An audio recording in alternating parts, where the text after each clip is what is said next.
Panibagong kaso ng leptospirosis na itala sa Region 1. Nakatutok live si Jasmine Gabriel Galban. Jasmine. Joanne, ngayong panahon ng tag-ulan, nakabantay ang Health Authority sa kaso ng leptospirosis sa Region 1.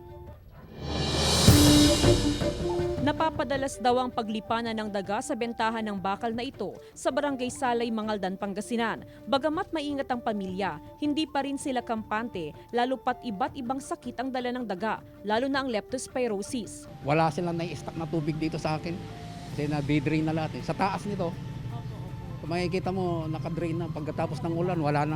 Sa datos ng Center for Health Development Ilocos, 10 na ang naitalang kumpirmadong leptospirosis cases sa rehiyon simula January hanggang sa buwan ng Mayo ngayong taon.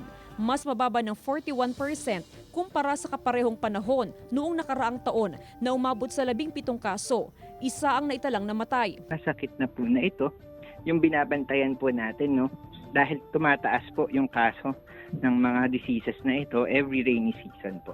Activated ng express lane sa mga pampublikong pagamutan sa rehiyon para sa leptospirosis patient.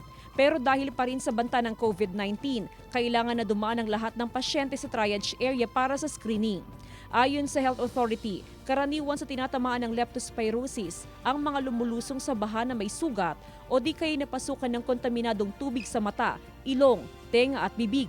Kabilang sa mga sintomas ng leptospirosis ang biglaang lagnat na may kasamang panginginig, pananakit ng kalamnan, lalo na sa binti, matinding sakit ng ulo, pamumula ng mata, maliit na mapulang palto sa balat o blistering, paninigas ng leeg at hirap sa pag-ihi.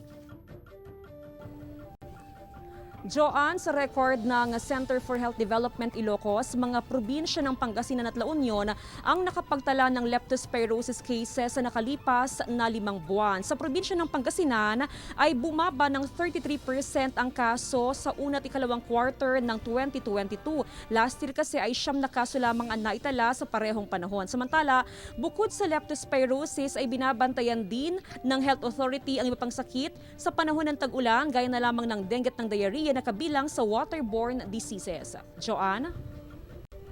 Maraming salamat, Jasmine Gabriel Galban.